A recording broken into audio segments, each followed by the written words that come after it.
I'm Indy Neidell. I'm Spartacus Olsson. And this is another World War II fireside chat where that guy... And I'm Sebastian Brandstetter. ...asks us questions about the Second World War and we sort of freestyle answers.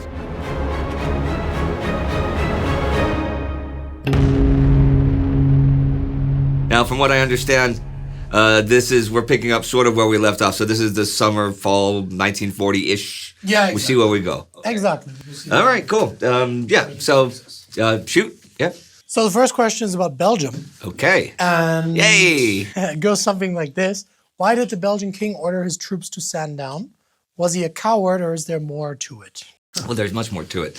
I think to even begin to look at what Belgium was doing or not doing at the beginning of the Second World War, you have to look at what Belgium did in the First World War. Now, you got to remember, in 1914, Germany issued an ultimatum to Belgium to let them march 3 million people through Belgium to attack France, who they wanted to attack. And Belgium was neutral, and Belgium said no, and Britain guaranteed Belgium's neutrality, and Britain joined the war. That's the actual official reason why Britain was in. Britain would have had to join anyway, eventually, but that's another story for another fireside chat, a World War I fireside chat.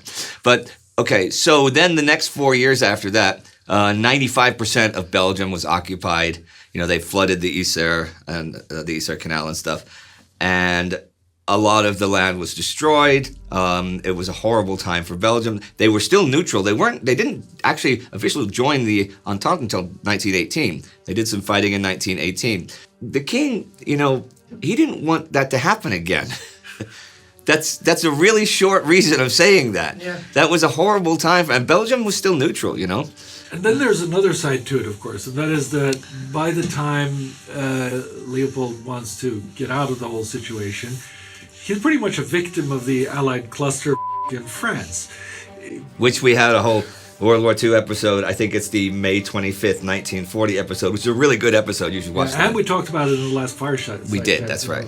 So, what was he supposed to do? The British and the French had cocked it up. There wasn't really anything he could do to continue the war, except say, okay, well, it's what it is. I have to minimize the damage.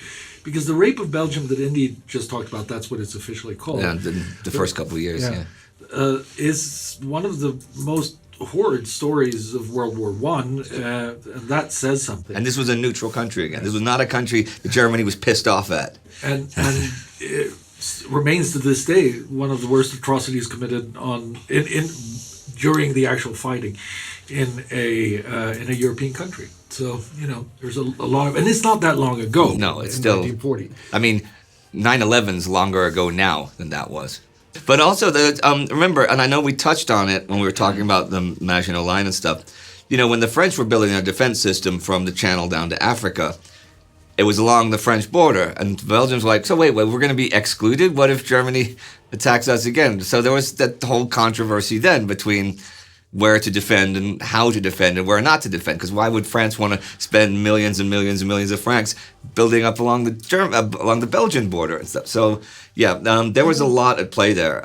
It really becomes clear though when you watch just the cluster episode that there was not much going on. I mean, there were successes in Germany, although it was the French fighting the Battle of Hanot and stuff, but that was and Resist and Bite, though, the Sabaton song, that has to do with the Belgian troops. That's a very good song. And we're going to be getting back to this very soon. I'm just teasing it. We're going to get back to these things in one of our mini-series very, very soon. It's going to be very interesting. I just want to, I don't know if this should go on. So he wasn't a coward. He wasn't a coward.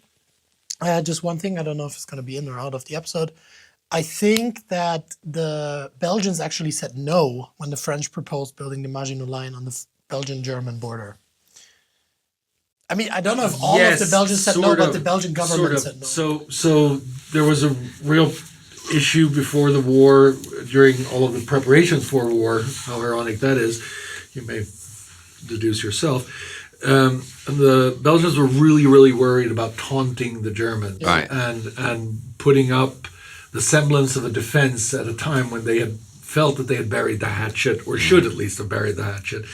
You have to remember that all of these discussions are going on before Hitler comes to power. So we're not talking about them saying, oh, we don't want any defenses against Nazism.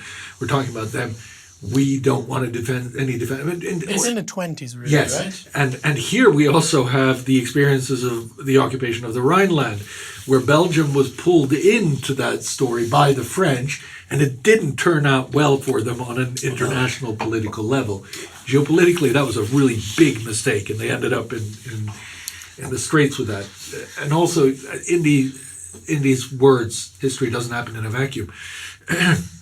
Belgium is desperately trying to hold on to its only colony in Africa. Which they treated really well. Yeah. Really, that was sarcasm. Awful. But they're desperately trying to hold on to it under a new movement of self-determination and liberty that comes out of Wilson's 10 points and all of that. But so they are really, really sensitive at this point about taunting a major power, which again is not a Nazi power, but a democratic German Weimar Republic. Yeah. Okay, well, then let's move slightly to the west.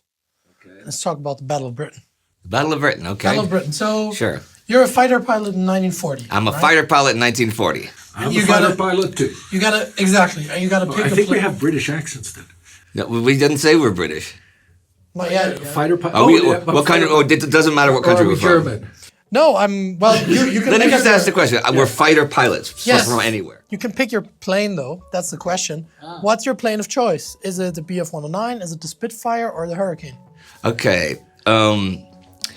It does depend on what my primary role is. Am I protecting bombers, or am I more interested in dogfights and shooting down the enemy? But I'll tell you what. I'll go Adolf Galland. You know, the most popular, famous German ace in the early parts of the war. He famously said to Goering, when Goering said, "Well, what can we do to really win this battle?" And Galland said, "Well, I could have a squadron of Spitfires." And Goering said, "But Germany makes the best planes in the world." And Galland says, "I'm not gonna argue that, but at the slow maneuvers like turns, the Spitfire had a much tighter turning radius. So Spitfire was much more effective at things like guarding bombers. And since the whole purpose of they were bombing things, Galland would have preferred to have Spitfires in his own squadron." In terms of speed, it was a wash. The Bf-109, because of the fuel injection, it could climb and dive a lot easier, a lot better, and a lot faster. It didn't have to do the flip or the turn like the Spitfire did. But the Spitfire, again, in maneuvering, was more maneuverable. You had the Hurricanes as well. They were slower though. I wouldn't want to have a slower plane, even though they could take more damage, and things could go right through a Hurricane without knocking it out of the sky. I think in general, I'd probably want a Spitfire, but it's fairly close with the Bf-109, depending on what I was going to do. If my job was just to hide in the clouds and make lightning moves and hit and then run away, absolutely go for the Germans. Sort of like a prop plane boom and zoom. Yeah. Okay, I'm gonna cop out on this one, and I'm gonna say that what I would go with is the Circus Rosario's hybrid Spitfire Bf-109, which is actually Wait, is that a thing in 1940 though? They're working on it, so I don't care if it wasn't there. I'd want it. Yeah, okay. Okay, I go for that one. I changed my answer. I want that too.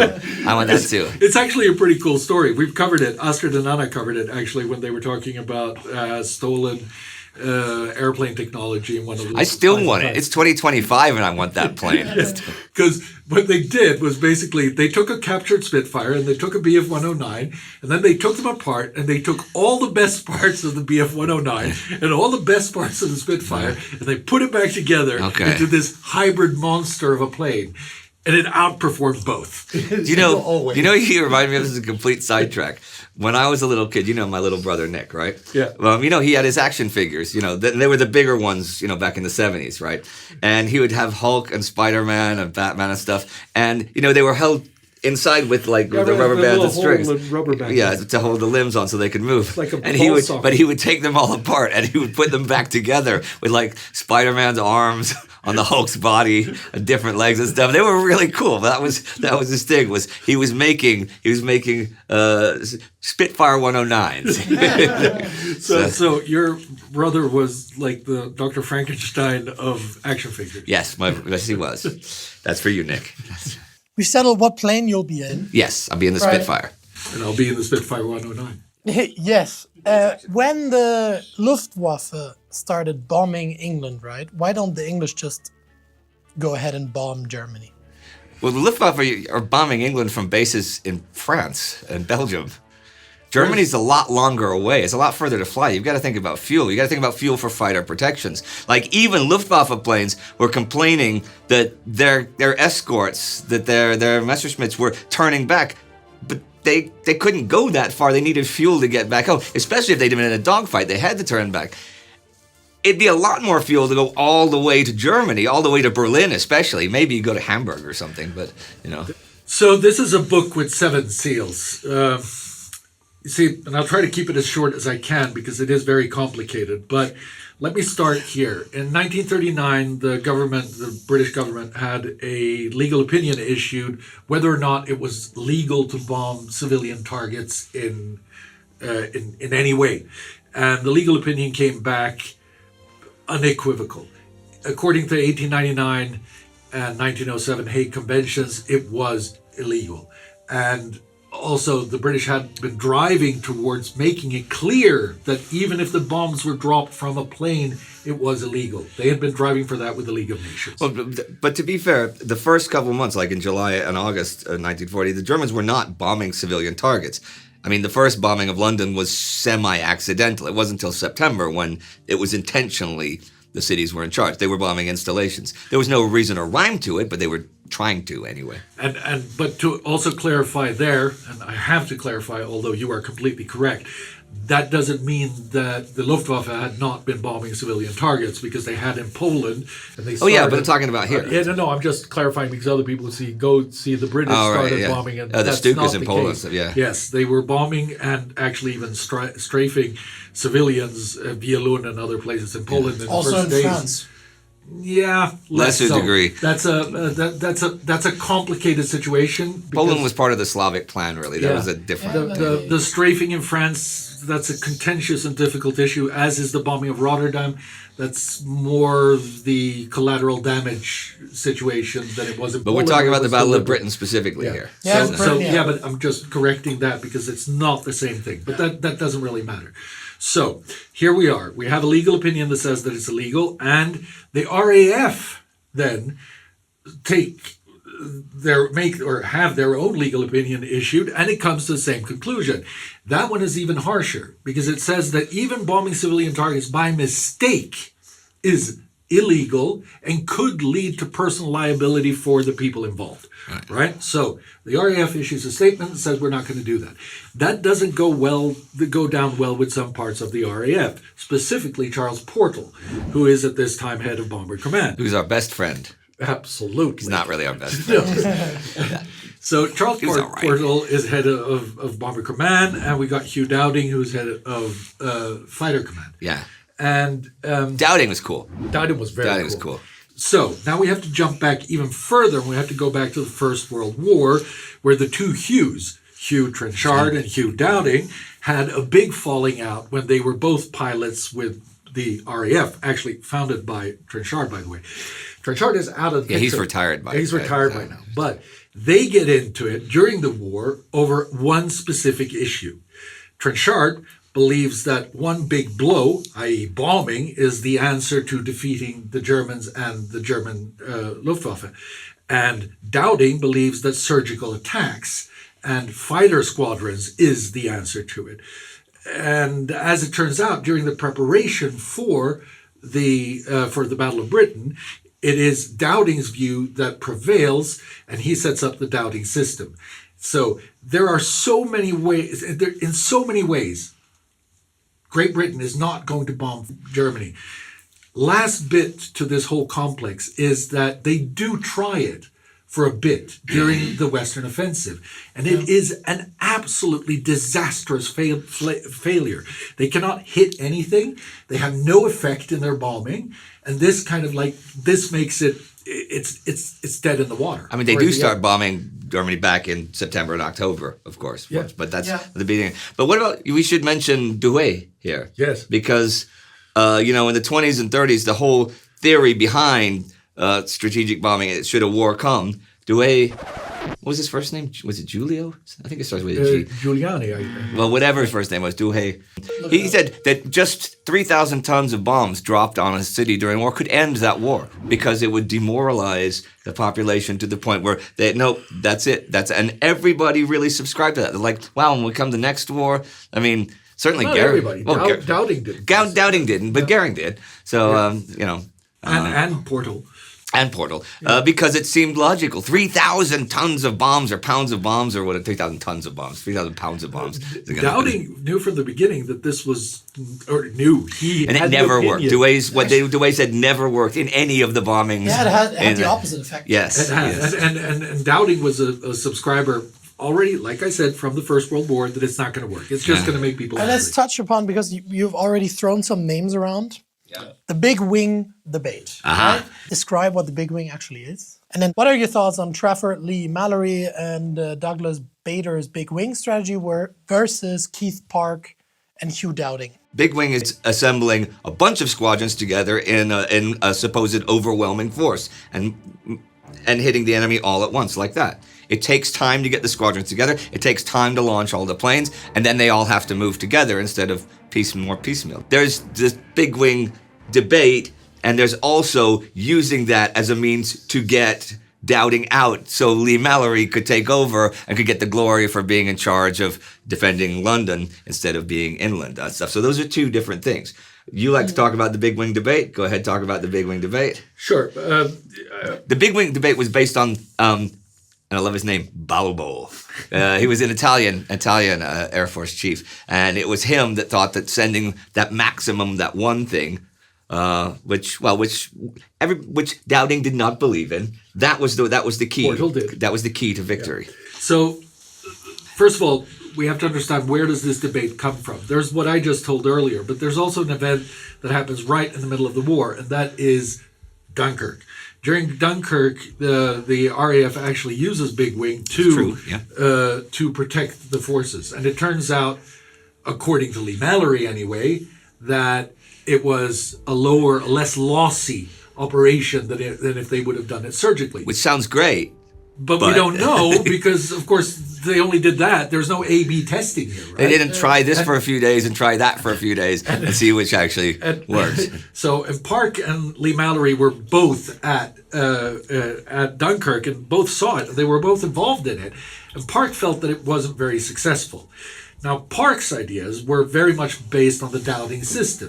And they were very, very successful. You have to understand that 11th Group, which is Park's group, is further south and closer to the Germans than Lee Mallory's 12th Group, who is they're flying out of Duxford and stuff. Right? Yeah. So, and a big wing takes a longer time to assemble, right? So further away and longer time to assemble. So they didn't have very much enemy contact for a variety of reasons. And Park's strategy was completely adapted to what Dowding has set up with the Dowding system. That is to say, radar warning and sight warning and everything, and then quickly get some squadrons in the air and take out the Germans. That was very effective. It was not effective at night. And this, combined with the debate of the big wing, would be Dowding's downfall. But you'll get back to that in a second. But one more thing about Dowding's opposition to the big wing.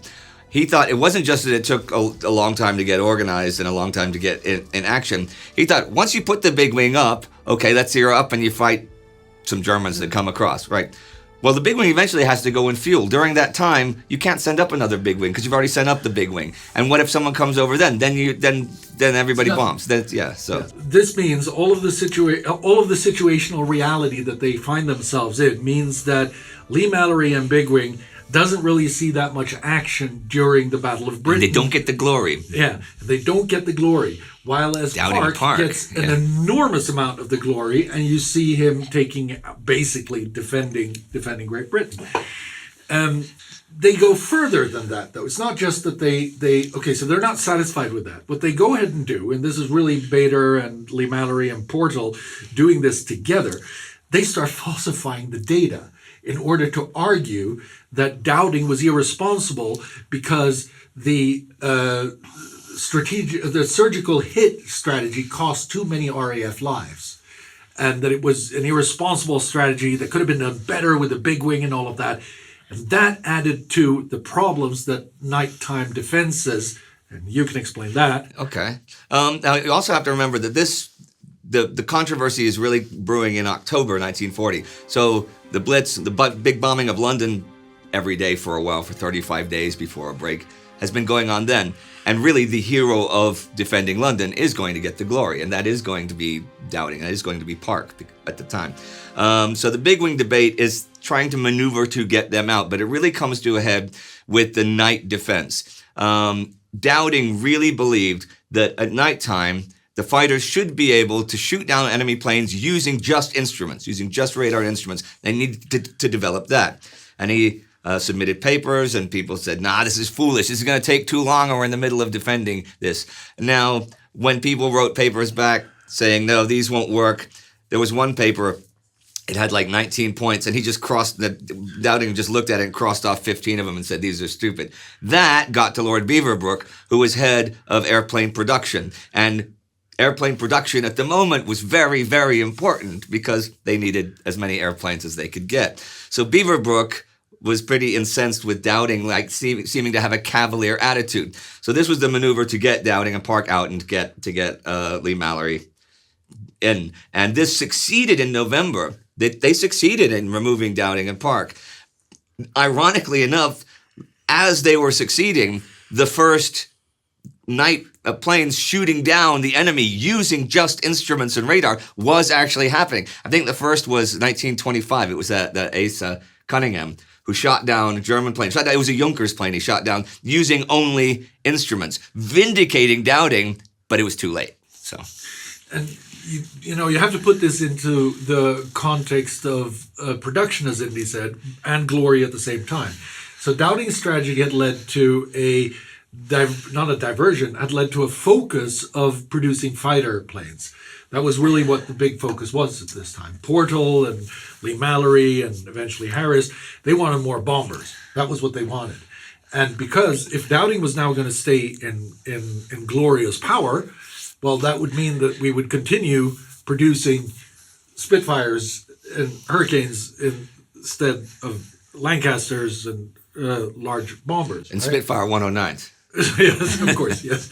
So there's a lot of strategic maneuvering going on in all of this. And Portal and Lee Mallory are really, really unhappy with the lack of glory that is being proffered onto Bomber Command. It is so human to be so concerned with personal glory at moments just like this. And you can't just blame British or German. Every single country in the war has exactly this. Yes. So there we are, right? We got all of these different things going on.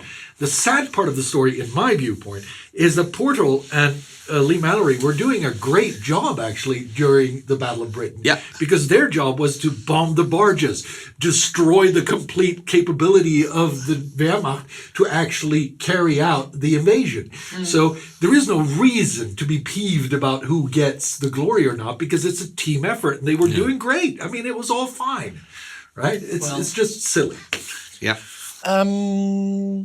The Blitz Spirit, right? Well, that goes back to everybody's thoughts? spirit when they're being strategically bombed. It just reinforces, how dare they, we shall fight them to the end instead of giving in. I mean, that's Japanese, German, British, whoever. It's in 1941, I think they published it. They were doing the study started over in 1940. The British Ministry of the Interior looked at the effects of bombing, and they concluded that what was already then being touted as the stiff upper lip and all of that was mythical, because people who were bombed or people who lived in an area that was bombed were terribly devastated. They were demoralized. Everything was horrible. But it was only really the people bombed, and it was only for a moment. The rest of the country were incensed, were angry, and wanted retaliation. But that is not uniquely British. The same phenomena You're going to get happen comments about everywhere. this. Yeah, but I know I will, but and I have already under my videos, and I know that it's really difficult to swallow this. But there is no such thing as a uniquely national quality of being heroic. Of course there's. Just think at the beginning of the Great War, when each nation went to war and said, well, our fighting spirit is better than their fighting spirit, so we'll be home by Let's fight it out. Christmas. That's what the French said, that's what the Germans said, that's what the Russians said. Remember there was that one of the Russian higher-ups, and this is in August, he's giving up vodka until the war is over. Oh boy. Yeah. That was a public declaration. But are the French Elan, the Esprit de Corps, the whatever you want to call it, every country had it, and it was better than everybody else's. So, but I have to qualify that a little bit because exactly what you said right now. However, morale is really important in a war.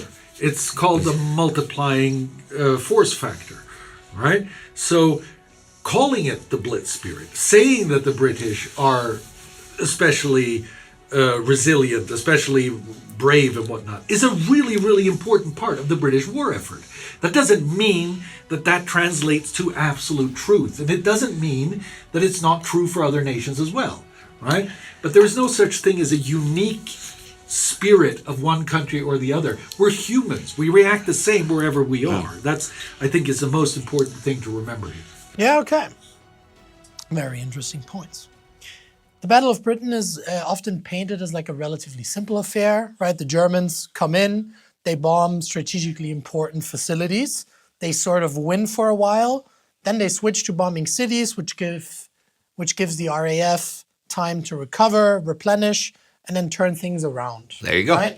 Is that true? This is a little more complicated than that, was obviously. Germany always doomed to failure? Did Goering simply overpromise and underdeliver? Germany was not necessarily doomed to failure. I mean, the British had a boon early on when Enigma report showed they thought that the Germans had, like 2,500 fighters or 4,000 bombers, something like that. And the Enigma report showed that it was only like a fraction of that. So they weren't quite as worried at the beginning. Although, had the campaign been carried out differently, I don't know. It depends what you see success as doing. The whole point of the aerial battle was to gain aerial support. Right? For Operation Sea Lion. Yeah, so then they'd be able to handle the British Navy, and then they'd be able to achieving that is not impossible. When they were after the Battle of the Channel, when they began hitting installations, only one time did they ever go against coastal radar. Had they focused on coastal radar, I mean that would have crippled the British a bit, because the fight was over Britain. I mean, hitting the Würzburg radar stations over France or Germany would have done the same. Had they done that, and had they really kept the focus on destroying the airfields, because even though in the skies losses were more or less similar, although, of course, if you bail out over Britain and you're British, you can live to fight again. I mean, so there's the advantage there. A lot of British planes were being destroyed on the ground. Had that focus kept on, who's to say what could have happened, because you can't prove a negative. But Goering was too piecemeal, was too hit and miss. And then changing to bombing cities and stuff, that was pretty much, well, it's not going to happen. However, by that time, it was also late enough in the season that, if they didn't have aerial supremacy by mid or late September, there was going to be no sea line anyway until March, by which time Britain could have built up how many airplanes and stuff. So changing to bombing the cities was changing tactics. Okay, we couldn't win this way. Maybe we can win this way. And I mean, you already said earlier that Goering also believed, like all the others you talked about, that bombing with 3,000 pounds or whatever could knock out. Be careful with saying that Goering believed in anything. He was a bit of. I don't want to diminish. Sorry. Don't want to diminish the great Armin Goering. Sorry. That was no, that's not what humor. I wanted to say. It's not true. I said it like this. I'd be really careful with ascribing any kind of like definite strategic thinking to Goering. I'd be amiss to say that he was a total buffoon and an idiot. He was not, but he was a heroin addict, and he was really mostly listening to whatever anybody else was saying, and he vacillated between one thing and the other all the time. Goering was not the strategic mind behind the Luftwaffe. That was people like Galland and others that were really doing that. So that were doing in spite of him, actually. Yeah. And the bombing of Britain really had a lot to do with Hitler's ire and also the anger at Berlin being hit. And there's so many complicated moving pieces into all of that. So you can't just say, oh, that was Goering's belief. But be that as it may, when we're talking about the complicated war in the Battle of Britain and the outcome the way it was, I'm going to get back to what Portal and Lee Mallory were doing. They bombed away the barges. They destroyed a large part of the infrastructure. Which had to be towed as well. I mean, a lot of the things had to be towed. So even if they would have gained aerial superiority, that does not mean that Operation Sea Lion could have proceeded as it was, because there's another part to it, and that is the English Channel.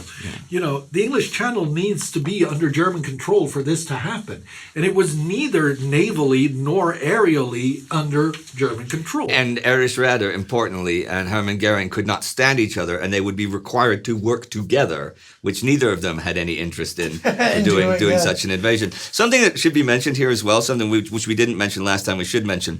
When we're talking about the beginnings of the Battle of the Atlantic and how things could have won, in the Bismarck miniseries, we were talking about Erich Raeder wanting to have a massive surface fleet that could compete with the Royal Navy.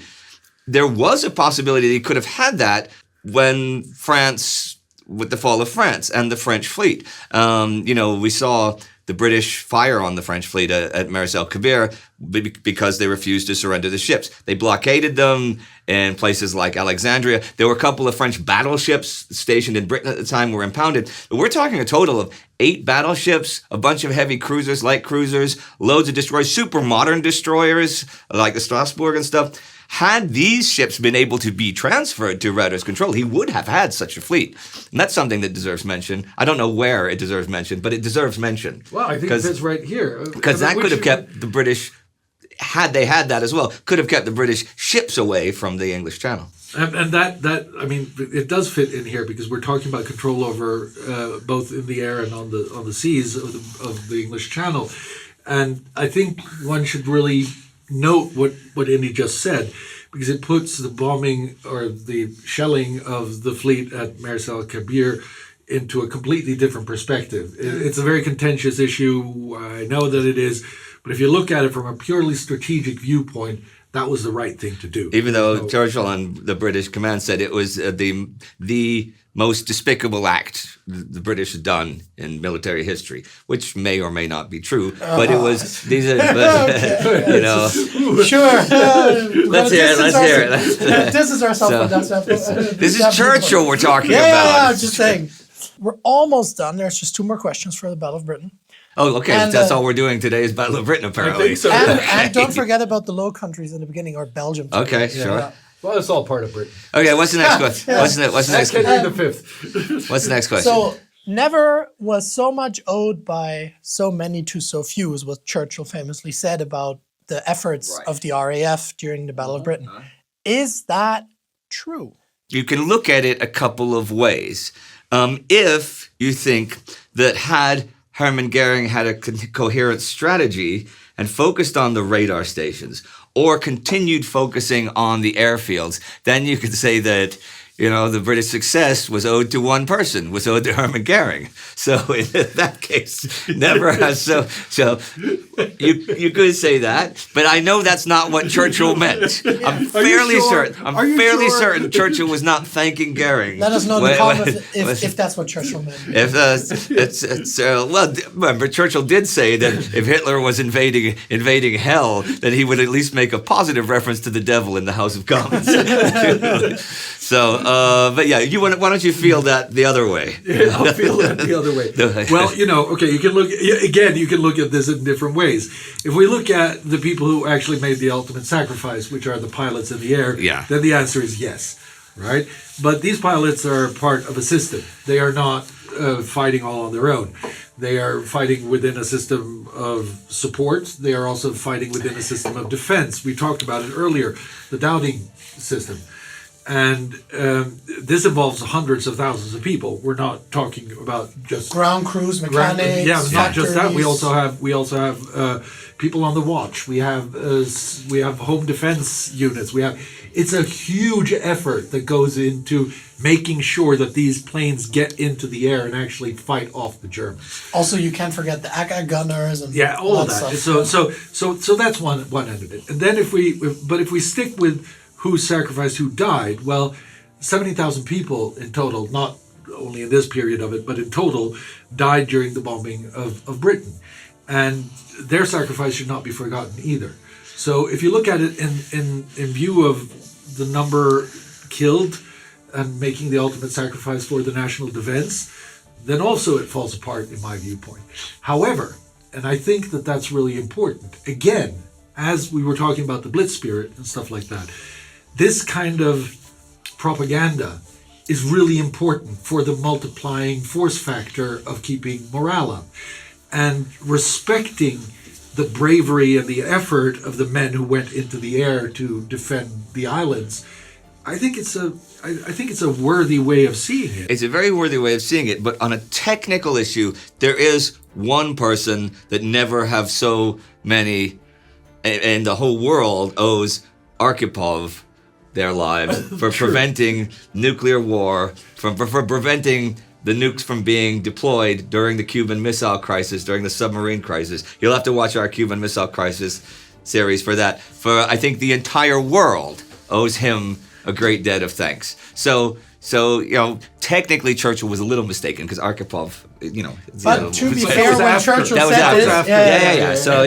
yeah. But, and if we are going to look at one person who really is responsible for making sure that the Battle of Britain went the way it did, then it is Dowding, actually. Yeah. So, again, a very, very unfair treatment of a man who did great service to the United Kingdom. Who was completely uninterested in the politics as well. He was like, Churchill said I could do what I want. So He retired and became like an animal rights activist. no, I didn't know that. It's crazy, which is cool. Let's stick with Churchill for the last question. Okay. So, in the cabinet crisis of May 1940, right? How close did Churchill actually get to becoming removed? Okay. And could Halifax have rallied the country towards a negotiated settlement with Germany? The settlement wouldn't have, first of all, you got the negotiated settlement. It would have been Mussolini and Italy brokering a deal between Germany and Britain. Remember, this is the middle of the Battle of France. This is in the middle of the Battle of France, just before Dunkirk, when things are, falling apart. Reynaud even goes to England at the time. Halifax certainly was more popular. Once Churchill got Chamberlain on his side, then it was inevitable that it would go Churchill's way. And part of that was because Chamberlain was like, we're not going to make a peace through Mussolini. We're not going to do that. But I don't know how it would have been because Hitler wasn't offering terms. You're saying you mean would Halifax have offered some peace terms to? That's again, I don't see it. I could be completely wrong, but I don't see it. Didn't the Germans offer the English peace? Not terms. They said we're open to. Yeah, they said they were open for discussions, but that's not the same as offering terms. I also think that this whole idea, this sort of post-fact idea that there was a big conflict between Halifax and Churchill is a bit inflated. They saw eye to eye on many things. Let's not forget that debate is one thing. I had a question under our most recent War to War video that was about New series, you should check it out. Yeah, definitely. Which was about if the biggest mistake in history was the U.S. tolerating democratic Germany and not forcing a reinstatement of the monarchy.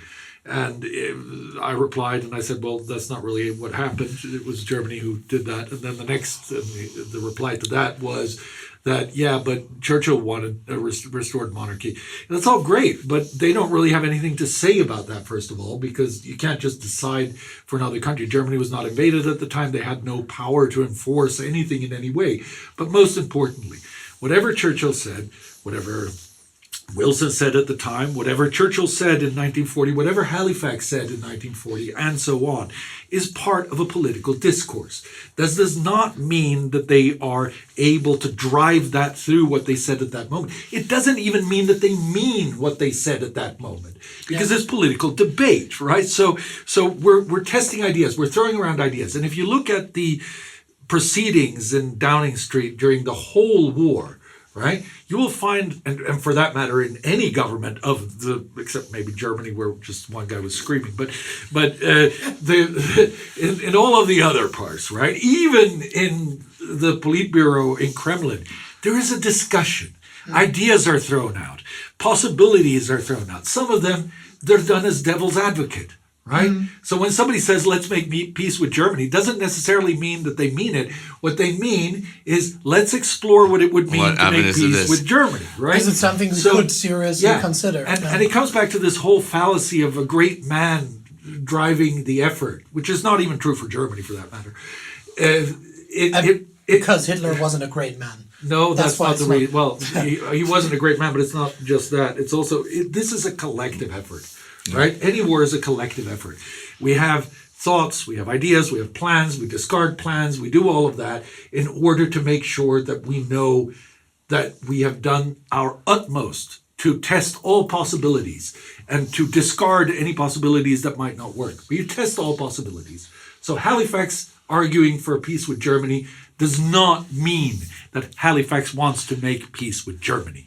Can I throw in just a side thing? Since Neville Chamberlain gets, he gets, deservedly, he gets a lot of criticism and stuff. But you know why Chamberlain was saying that it broke having Mussolini broker peace? That's because Chamberlain was saying, as soon as Germany finishes taking over France, Italy's going to declare war on us anyway. And he's right, because Italy wanted their own Mediterranean Empire stuff, So Chamberlain, this is pointless. So give Chamberlain credit for that. So. Oh my God! I just saw there's a last question that just flew in. Where does the term buffoonery come from? Oh, but that has nothing to do with the Battle of Britain. Let me. I have no idea. I have no idea how that question got in. You're the etymology guy, right? This was. It comes from the United States, actually, from American President Tyler Buffoon, who was president just after the War of 1812. And, so there were still tensions between Britain and the United States going into the 1820s when Buffoon was president. And he had a unique means of dealing with foreign issues, like with the British, what they'd never seen before. When he'd meet with British diplomats, he'd be like, and just do like really dumb stuff, and they had no idea what to do. I mean, it hadn't been invented yet. No, right? Well, then they said we can't deal with this buffoonery, as they called it, which is why the United States has Minnesota, the Minnesota Purchase of 1823, when Tyler Buffoon suggested we want to buy Minnesota, and the British. Because the British, they had taken over Minnesota years before. The Republic of Minnesota it was for several years before the British took it over. And the British were like, no, we don't want to give you Minnesota. And Buffoon started doing his buffoonery. And the British were like, oh, fine. Okay, fine. Give us a handful of magic beans and you can have Minnesota.